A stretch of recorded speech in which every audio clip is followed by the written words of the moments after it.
నేను ఆచరించి లబ్ధి పొందిన ఒక అద్భుతమైన స్తోత్రం గురించి మీతో షేర్ చేసుకుంటాను. అదే శ్రీ రామరక్షా స్తోత్రం. ఇంట్లో పూర్తిగా నెగటివిటీ ఉన్నా, ఏ పని చేస్తున్నా అవ్వకపోతున్నా, ఒకటి తలిస్తే మరొకటి అవుతున్నా, భార్యాభర్తల మధ్య గొడవ వలన సఖ్యత లేకున్నా, ఆరోగ్య సమస్యలతో సతమతమవుతున్నా, ఈ రామరక్ష స్తోత్ర పారాయణ అద్భుతంగా పనిచేస్తుందండి.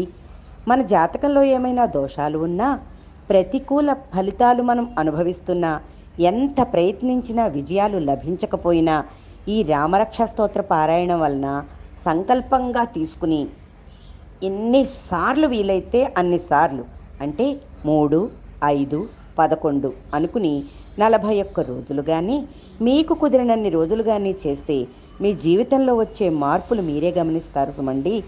ఎవరెవరో ఏదేదో చెప్తే చేసేసి బోలెడు డబ్బులు పోగొట్టు